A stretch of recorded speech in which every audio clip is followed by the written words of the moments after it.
बच्चों, तो अब होगी सारी टेंशन दूर, क्योंकि केमिस्ट्री विद दीदी मैम के साथ सक्सेस है जरूर।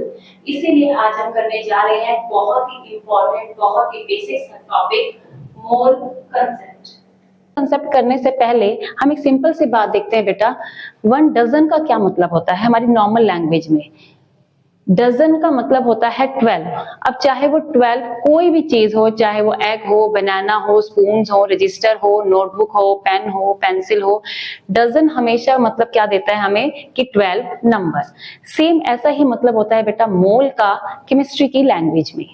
1 डजन में 12 एग्स आएंगे या 12 बनानास आएंगे या 12 स्पून आएंगे, वैसे ही 1 मोल में इतने पार्टिकल्स आएंगे। अब वो पार्टिकल्स किसी के भी हो सकते हैं, एटम के, मॉलिक्यूल्स के, कोई आयंस हो, इलेक्ट्रॉन हो, प्रोटॉन हो, कुछ भी हो। कितना नंबर आएगा? इतना नंबर आएगा। ठीक है, अब ये नंबर बहुत ही बड़ा होता है, इसलिए हम इसको एवोगैड्रो नंबर या फिर शॉर्ट में Na नंबर भी बोलते हैं।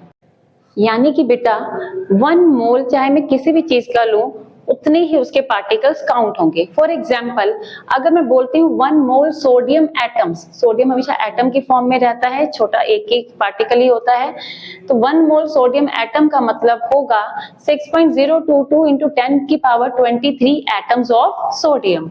1 मोल ऑक्सीजन गैस, ऑक्सीजन गैस का मतलब अभी हम बात कर रहे हैं O2 की, तो इतने molecules of O2। 1 mole calcium carbonate, calcium carbonate भी क्या है अपने आप में मॉलिक्यूल है, तो 6.022 into 10 की power 23 molecules of calcium carbonate. Similarly अगर मैं बोलती हूँ 1 मोल इलेक्ट्रॉन्स, तो एवोगैड्रो नंबर ऑफ इलेक्ट्रॉन्स। पर बेटा मोल और डजन में छोटा सा डिफरेंस और भी है कि मोल जो है वो हमें मास से भी रिलेट करता है। मास कौन सा मास? Molar mass. अभी मोलर मास क्या होता है बेटा, अब हम ये देखते हैं। मोलर मास क्या होता है बेटा, अगर हम किसी भी एटम के या किसी भी मॉलिक्यूल्स के 6.022 into 10 की पावर 23 पार्टिकल्स को इकट्ठा कर दें एक ही जगह पर, तो जो उसका मास होगा उसे हम क्या कहेंगे? Molar mass. यहाँ पे जैसे हमने कार्बन के एटम्स को लिया है, कार्बन के एक एटम का मास होता है 12U, ठीक है, 12 AMU या 12U जो भी आप बोलना चाहो। अगर मैं कार्बन के 6.022 into 10 की पावर 23 एटम्स को इकट्ठा कर दूं और एक जगह पे वे करूं, तो उसका मास कितना होगा बेटा? उसका मास होगा हमारे पास 12 ग्राम। ठीक है, यानी कि जो हमारा एटॉमिक मास था वो था हमारा U में, और जो मोलर मास आता है बेटा वो हमारा किस में होता है? ग्राम पर मोल में। पर मोल का मतलब क्या है कि 1 मोल का मास कितना है हमारा? इतने ग्राम है। और बेटा मोल जो होता है हमारा वो वॉल्यूम से भी रिलेटेड होता है। 1 mole of any gas is equals to 22.4 litre of that gas. यानी कि मोल हमारा बेटा इतना इंपॉर्टेंट है। यानी कि बेटा अगर हम समराइज करें अभी तक हमने क्या देखा है, तो मोल जो है, अगर हम 1 मोल हीलियम की बात कर रहे हैं, तो 1 मोल हीलियम का मतलब होगा Na atoms of helium which is equals to 4 gram per mole. ठीक है, हीलियम के अगर हम इतने एटम्स को इकट्ठा कर देंगे तो उसका मास कितना होगा? 4 ग्राम पर मोल। एक हीलियम का मास होता है 4U, बस हमने यूनिट चेंज करके क्या लिख दिया? ग्राम पर मोल। और कितनी वॉल्यूम होगी? 22.4 लीटर।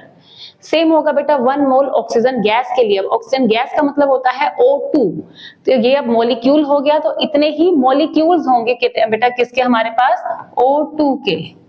ठीक है, और ये कितना मास होगा? 32 ग्राम पर मोल। ठीक है, एक ऑक्सीजन का मास होता है 16U, 2 का मास हो जाएगा 32U, और जब हम इतने ही मॉलिक्यूल्स को इकट्ठा करेंगे तो मास हो जाएगा 32 ग्राम पर मोल, और कितना वॉल्यूम होगा? 22.4 लीटर। सेम होगा बेटा हमारा CO2 के लिए। यानी कि जो हमारा मोल है वो नंबर से भी रिलेटेड है, हमारा मोल मास से भी रिलेटेड है, और हमारा मोल बेटा वॉल्यूम से भी रिलेटेड होता है कि 1 मोल की कोई भी गैस होगी तो उसमें कितनी वॉल्यूम होती है? 22.4 लीटर की वॉल्यूम होती है। यानी कि बेटा अगर हम समराइज करें तो हमारा जो मोल है उसका एक एक फॉर्मूला बनता है। इस फॉर्मूले की हेल्प से हम मोल कंसेप्ट से रिलेटेड किसी भी क्वेश्चन को बहुत ही इजीली और आराम से कर सकते हैं। फॉर्मूला क्या है? मोल, जिसे हम बोलते हैं बेटा N, it is equals to given mass, जो भी मुझे मास दिया होगा किसी भी चीज का, अपॉन उसका molar mass. Which is equals to किसी भी चीज के कोई भी गिवन एटम या मॉलिक्यूल्स दिए होंगे divided by Avogadro number, and it is equals to कि हमें किसी भी गैस की वॉल्यूम दी होगी डिवाइडेड बाय 22.4 लीटर। अब आपको सिर्फ अपने क्वेश्चन में पहचानना क्या है, हमें गिवन क्या है और हमें निकालना क्या है। जो गिवन होगा उसकी पुट करो और जो निकालना होगा आप उसको निकाल सकते हो इजीली। सपोज मुझे मास गिवन है किसी चीज का और मुझे उसके एटम्स निकालने हैं, तो हम सिर्फ इतना ही फॉर्मूला यूज करेंगे। सपोज मुझे मोल गिवन है किसी चीज के और मुझे उसके एटम निकालने हैं, तो अब मैं इसको यूज नहीं करूंगी, मैं सिर्फ ये वाला फॉर्मूला यूज करूंगी कि मोल की वैल्यू लिख दूंगी, ये मुझे निकालना है और इससे मैं मल्टीप्लाई कर दूंगी। इस सिंपल सी ट्रिक से हम सारे के सारे क्वेश्चंस मोल रिलेटेड आराम से कर सकते हैं। बेटा जल्दी से देखते हैं कि हम इस फॉर्मूला को यूज कैसे कर सकते हैं। पहला क्वेश्चन हम देखते हैं, हमें बोला है find the mass of 0.3 moles of oxygen gas. हमें गिवन क्या है, मोल्स गिवन है, हमें क्या निकालना है, मास निकालना है। तो अभी हम सिर्फ इतना फॉर्मूला यूज करेंगे, मोल्स हमें गिवन है, मास हमें चाहिए, मोलर मास से क्या कर देंगे, इसको सिंपली मल्टीप्लाई कर देंगे। सेकंड क्वेश्चन में find the molecules of water weighing 1 ग्राम। 1 ग्राम पानी में कितने पानी के मॉलिक्यूल्स होंगे, हमें वो निकालना है। यानी कि मुझे मास गिवन है 1 ग्राम, मुझे यहाँ पे मास गिवन है 1 ग्राम, मुझे मॉलिक्यूल्स निकालने हैं। मोलर मास मुझे पानी का पता है, आता है 18 ग्राम पर मोल। बस हम सिंपली क्या करेंगे, क्रॉस मल्टीप्लाई कर देंगे।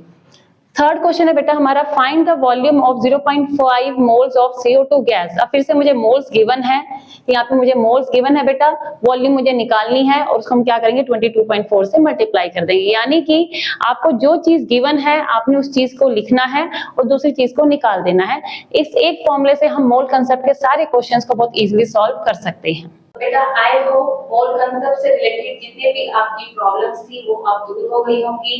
इसीलिए हमेशा मैं कहती हूँ कोई इक्वेशन हो या कोई रिएक्शन मिलेगा यहाँ हर प्रॉब्लम का सॉल्यूशन। मिलते हैं अपनी नेक्स्ट वीडियो में एक नए टॉपिक के साथ, तब तक के लिए बाय बाय, टेक केयर।